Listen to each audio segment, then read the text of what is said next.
ஆழ்வாரெம்பெருமானார் ஜீயர் திருவடிகளே சரணம்.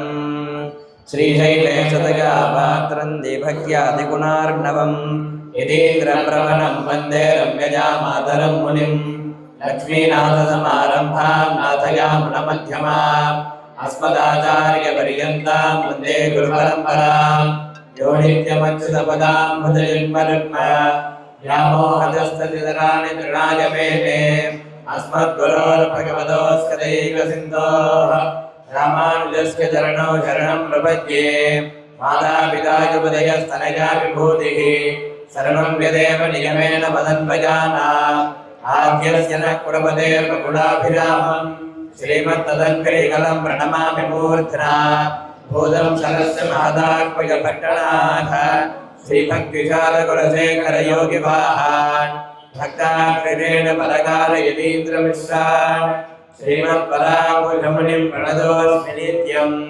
नीलातुङ्गस्तनगिरितटे सुप्तमध्वोऽध्यकृष्णं पालार्घ्यं स्वं श्रुतिजलशिरं सिद्धमध्यापयन्ति स्वाध्यष्टायां सृजनिगणितं व्यापलाकृत्य भुङ्क्ते गोदादस्यै नमैदमिदं भूयदेवास्तु भूयः அன்னவயல் புதுவையாண்டால் அலங்கரிக்கு அன்னதிருப்பாவை பல்வதிய நீகையால் பாடி கொடுத்தால் நற்பாமாலை பூமாலை சுடி கொடுத்தாலை சொல்லு சுடி கொடுத்த சுடர்கடியே தொல்பாவை பாடியருளவல் அவள் வலையாய் நாடினி வேங்கடவரை கெட்ட விதி என்னையும் மாத்தம் நாம் கடவா வண்ணமே మన బాల తిరుపతి అప్పనపల్లి శ్రీ బాలబాలాజీ స్వామి వారి యొక్క దేవస్థానమునందు ధనుర్మాస శ్రీవ్రతమును అందరూ కూడా ఆచరిస్తూ ఉన్నాము. అందులో భాగముగా ఈరోజు 7వ రోజు 7వ పాసురము.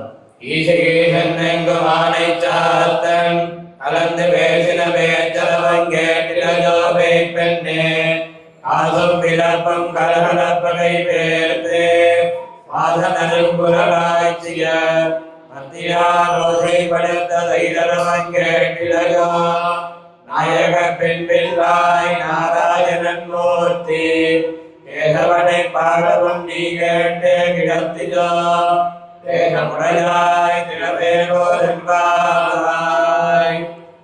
ఓం నమో వెంకటేశాయ. మనము ఈ ధనుర్మాసములో ఇప్పటి వరకు కూడా పాసురముల యందు తెలుసుకున్న విషయములు ఏమిటి అంటే, మొదటి 5 పాసురములలో గోదామ వారు ఈ శ్రీవ్రతం యొక్క నియమ నిష్ఠలను చెబుతూ ఎవరు ఆచరించాలి ఎవరు ఆచరించకూడదు అనేటువంటి ఎటువంటి నిర్దేశము లేకుండా అందరూ కూడా ఆచరించవచ్చు అని చెప్పేసి అందరినీ కూడా ఆహ్వానము పలుకుతూ చెయ్యవలసినటువంటి పనులు చెయ్యరాని పనులు అన్నింటినీ సూచిస్తూ ఈ శ్రీవ్రతమును ఆచరించడం వల్ల లోకమంతా కూడా ఎంత సుభిక్షముగా ఉంటుందో తెలుపుతూ, అలాగే వరుణదేవుడికి వర్షాన్ని ఎలాగ కురిపించాలని చెప్పేసి ఆజ్ఞాపించి, అలాగే మనం భగవంతుడిని ఎలాగ కీర్తిస్తే ఆయన ఇష్టపడతాడన్న విషయములంతా కూడా అమ్మవారు చెప్పుకుంటూ వచ్చారన్నమాట. ఇక ఈరోజు ధనుర్మాసం యొక్క మొదటి రోజులో అంటే కథారూపంలో తీసుకుంటే ధనుర్మాసము అంటే ఈరోజు ఉదయమే ధనుర్మాసం ప్రారంభంలో ఉన్నాము. అందులో గోదామ్మవారు ముందు రోజు ఈ విషయములంతా కూడా తెలియజేసి గోపికలు ఇంకా అందరూ కూడా వాళ్ళ స్వగృహమునకు వెళ్ళి నిద్రించారు. కొంతమంది శ్రీకృష్ణుడి యొక్క లీలామృతాన్ని అట్లా స్మరిస్తూ నిద్రపోకుండా ఆయన యొక్క చింతనలోనే ఉండిపోయారన్నమాట. ఇక గోదామ్మవారు తెల్లవారుజామున అయిపోయింది, ధనుర్మాసము ప్రారంభమైంది అన్న విషయాన్ని గుర్తించి ఒక్కొక్క గోపికగాను మేలుకొల్పడానికి వస్తూ ఉన్నారన్నమాట. నిన్నటి రోజున మొదటి గోపికని ఎలాగ మేలుకొల్పారు అని చెప్పేసి ఆ విషయములంతా కూడా తెలుసుకున్నాము. ఈరోజు గోదామ్మవారు 2వ గోపికను మేలుకొలుపుతూ ఉన్నారన్నమాట. ఇందులో అమ్మవారు ఎలా చెప్తున్నారు అంటే, ఎలాగా తెల్లవారింది అనేటువంటి విషయాన్ని చెప్తున్నారంటే, కీషెన్నెంగుం ఆనైచాత్తన్ కలందు పేసిన పేర్చరవం కేటిడగో పెన్నె అని చెప్తున్నారు. అంటే కీచు అని అంటే పక్షులు ఎలాగ అరుస్తాయండి, కీచ్ అని అరుస్తాయి కదా, అలాగా శబ్దములు చేస్తాయి కదా, అలాగా పక్షులంతా కూడా కీచు ఎంగుం అంటే అన్ని చోట్ల కూడా ఇలాగా పక్షుల యొక్క శబ్దములే వినబడుతూ ఉంది అని చెప్పేసి అమ్మవారు చెప్తున్నారు. అలాగా ఎటువంటి పక్షి యొక్క శబ్దము అని అంటే ఆనైచాత్తన్ అనేటువంటి పక్షి అంట. ఇది అసలైతే మలయాళము పేరు ఆనైచాత్తన్ అనేటువంటి పక్షి, కానీ మనం సంస్కృతంలో భరద్వాజ పక్షి అని చెప్పేసి అనుకుంటాము. తెల్లవారుజామునే భరద్వాజ పక్షి శబ్దము చేయడం మొదలుపెట్టిందంట. అంటే అవి ఎలాగ శబ్దం చేస్తున్నాయంట, కలంది పేసిన పేచరవం అంటే ఒకటిగా శబ్దం చేయట్లేదంట. పక్షులు ఒక సమూహంగా కలిసి వాళ్ళు మాట్లాడుకుంటున్నాయంట. ఆ పక్షులు ఒకరితో ఒకరు మాట్లాడుకునేటువంటి శబ్దమే చాలా పెద్దగా వినిపిస్తూ ఉన్నాయంట. ఆ శబ్దము నీకు వినబడుట లేదా? కేట్టిలయో పేయిపెన్నే, వింటున్నావా లేదా? పేయిపెన్నే అంటే ఇక్కడ మామూలుగా మనము ఒక స్నేహభావముతో మనకి ఇష్టమైన వాళ్ళను ఒక 2-3 మాటలు ముద్దుగా తెలుతూ ఉంటాం అన్నమాట. ఇక్కడ కూడా అమ్మవారు పేయిపెన్నే అని చెప్పేసి ఇక్కడ గోపికలకి చెప్తూ ఉన్నారనమాట. అంటే బుద్ధి లేని దానా అని చెప్పేసి చెప్తున్నారు. ఎందుకు ఇలా చెప్తున్నారనే విషయాన్ని మనం చివరిగా చూద్దాము. తర్వాత ఏం చెప్తున్నారు, కాసుం పిరప్పుం కలగలప్పగా కైపేర్త్ అని చెప్తున్నారు. అంటే కాసుం పిరప్పుం అని అంటే గోకులములో తెల్లవారుజామునే మన గోపికలందరూ కూడా పెరుగుని చిలకడం మొదలు పెట్టేస్తారంట. అంటే పెరుగుని చిలకాలంటే చెయ్యి ఈ చివరి నుంచి అంత దూరాన్ని అలాగ చెయ్యి తీసుకెళ్ళి చిలుకుతూ ఉంటారు కదండి. అలా చిలికేటప్పుడంట కాసుం పిరప్పుం అంటే ఆ సుమంగళుల యొక్క మంగళసూత్రములో ఉన్నటువంటి మంగళసూత్రములు ఒకటికి రాసుకున్నాయంట.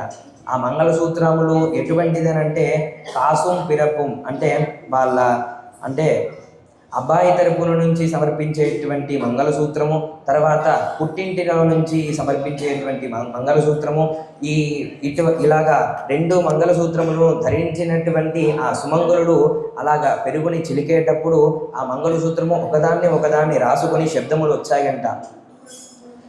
కలకలప్పక కైపేర్త్ వాసనరం కులలాయిచిగర్. ఇంకా ఎటువంటి గోపికలని చెప్తున్నారంటే వాళ్ళ యొక్క కేశములు చాలా సుగంధ పరిమితమైన వాసన కలిగి ఉంటుందంట. అటువంటి చక్కటి సుమంగళులు పెరుగుని చిలుకుతూ ఉన్నారు. పెరుగు చిలికేటువంటి శబ్దము, ఇంకా వాళ్ళ మంగళసూత్రములో నుంచి వచ్చేటువంటి శబ్దము నీకు వినబడుట లేదా ఓ గోపిక అని చెప్పేసి అమ్మవారు ఇక్కడ సంబోధిస్తూ ఉన్నారు. తర్వాత మత్తినాల్ ఓసై పడుత తైరరవం కేట్టిలయో అని చెప్పేసి అంటున్నారు. అంటే ఆ చిలికేటప్పుడు ఏమవుతుందనంటే చెయ్యిని ఈ మూల నుంచి ఆ మూల వరకు తీసుకొని వెళ్ళేటప్పుడు ఆ పెరుగుని చిలికేటప్పుడు వచ్చేటువంటి శబ్దము, అంత పెద్ద శబ్దము కూడా నీకు వినబడట్లేదా ఓ గోపిక అని చెప్పేసి అమ్మవారు ఇక్కడ సంబోధిస్తూ ఉన్నారు. తర్వాత నాయక పెన్ పిల్లాయ్ అని చెప్పేసి పిలుస్తూ ఉన్నారు. అంటే ఒక నాయక లక్షణములు కలిగి ఉన్నటువంటి ఓ గోపిక, నువ్వే కదా ముందుగా లేచి అందరినీ కూడా నడిపించాలి, నువ్వే కదా అందరికీ కూడా ఒక ఆదర్శభూతంగా ఉండాలి. అంతేకాని నువ్వు ఒకదానివి మాత్రమే శ్రీకృష్ణ యొక్క లీలామృతాన్ని నిద్ర రూపంలో ఆయనతో పాటు కలిసి భక్తి భావముతో ఆయనని అర్చిస్తూ ఉంటే ఇది మాత్రం సరిపోతుందా? అంటే మనకి సంప్రదాయంలో ఎలా చెప్పబడి ఉన్నది అంటే స్వార్థపూరితమైనటువంటి అర్చనాదుల కన్నా పరార్థం అంటే ఒకళ్ళుగా చేసే పని కన్నా అందరూ కలిసి కట్టుకొని ఆ భగవన్నామ స్మరణం చేయడం కానీ భజనాదులు గావించడం కానీ ఇదే చాలా ఉత్తమంగా చెప్పబడి ఉందన్నమాట. అంటే ఒకసారి గోవింద అని చెప్తే ఒక ఫలితం మాత్రమే వస్తుందంట. ఇదే అందరూ కలిసి కట్టుకొని ఒక 10 మంది 20 మందిగా కలిసి వెళ్ళి ఆ గుడి యందు ఆ భగవన్నామ సంకీర్తన చేయటం అనేటువంటిది ఒకసారి గోవింద అని అందరూ కలిసి ముక్త కంఠముతో చెప్పినచో అనంతమైన ఫలితం వస్తుందని చెప్పేసి మనకి శాస్త్రముల ద్వారా తెలుస్తూ ఉన్నది. ఇదే అమ్మవారు ఇక్కడ చెప్తూ ఉన్నారు. అన్ని విషయముల గురించి తెలిసి ఉన్నటువంటి నీవే, నాయకురాలు లక్షణము కలిగి ఉన్నటువంటి నీవే ఎందుకు ఇలాగా ఒకదానివే శ్రీకృష్ణుడి యొక్క విషయములను స్మరిస్తూ నువ్వు ఇలాగ లేవకుండా ఉన్నావు అని చెప్పేసి పెన్ పిల్లాయ్ అని చెప్పేసి ఓ పిల్ల ఎందుకు ఇలా చేస్తున్నావు అని చెప్పేసి సంబోధిస్తూ ఉన్నారు. తర్వాత నారాయణన్ మూర్తి కేశవనై పాడవం నీ కేట్టే కిడత్తియో. ఇంకా ఆ గోపికలందరూ కూడా లేపడానికి ఎలా వచ్చారంట, నారాయణ నారాయణ గోవింద అని చెప్పేసి భజనాదులు చేస్తూనే వచ్చారంట. అలానే ఈ నారాయణ మూర్తి యొక్క నామములు, అలాగే కేశి అనబడేటువంటి రాక్షసుణ్ణి సంహరించినందువలన కేశవుడు అని నామం కలిగేటువంటి ఆ స్వామి యొక్క కీర్తనములు మేము చేస్తూ ఉన్నాము కదా, ఇవన్నీ కూడా వింటూ కూడా నువ్వు ఎందుకు నిద్రిస్తూ ఉన్నావు అని చెప్పేసి అడుగుతున్నారు.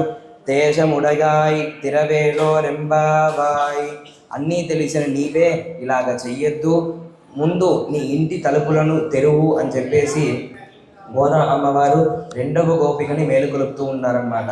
మనం ఇందాక అనుకున్నాం కదా, అమ్మవారు పేయి పెన్నే అని చెప్పేసి ఎందుకు సంబోధించారు అంటే, ఓ బుద్ధి లేని దానా అని చెప్పేసి ఎందుకు ఇక్కడ చిలిపిగా అమ్మవారు పిలిచారు అని అంటే, ఇక్కడ మామూలుగా అన్ని విషయములను గురించి తెలిసి కూడా మనం కొన్ని పనులు చేయకపోతే, అంటే తెలిసిన దాన్ని తప్పనిసరిగా అనుష్ఠించాలి అని చెప్పేసి మనకి సనాతన ధర్మం నేర్పినటువంటి విషయము. అయినా నాకు తెలిసినా సరే నేను చెయ్యను అని అంటే దానికి మించిన అజ్ఞానము ఇంకొకటి ఉండదన్నమాట. అందుకని చెప్పేసి ఇక్కడ అన్నీ తెలిసినా సరే ఓ గోపిక నువ్వు ఎందుకు లేవలేదు, మమ్మల్ని అంతా కూడా ఎందుకు మేల్కొల్పలేదు అని చెప్పేసి ఇక్కడ గోదామ్మవారు రెండవ గోపికని మేల్కొలుపుతూ, అలాగే అందరినీ కూడా భగవన్నామ స్మరణ సంకీర్తన చేయిస్తూ ఉన్నారన్నమాట. అలాగే ఈ 5 రోజులు అంటే 6వ పాసురం నుంచి 10వ పాసురం వరకు ఒక్కొక్క గోపికగాను ఇలాగే అమ్మవారు మేలుకొలుపుతూ ఉన్నారన్నమాట. ఈ విషయములంతా కూడా రేపటి పాసురము ఇంకా తర్వాత చర్చించుకుందాము. గోదా అమ్మవారు ఇందులో చెప్పేటువంటి విషయములంతా కూడా అందరూ కూడా గ్రహించి శ్రీవ్రతములో పాల్గొని శ్రీ పరమాత్మ యొక్క అనుగ్రహాన్ని పొందగలరని అందరికీ కూడా మనది చేస్తూ ఉన్నాము. శ్రీమతే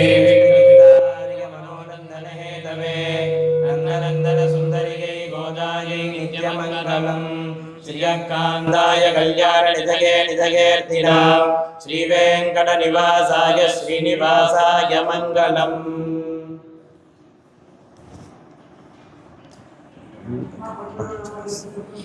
పారాయణ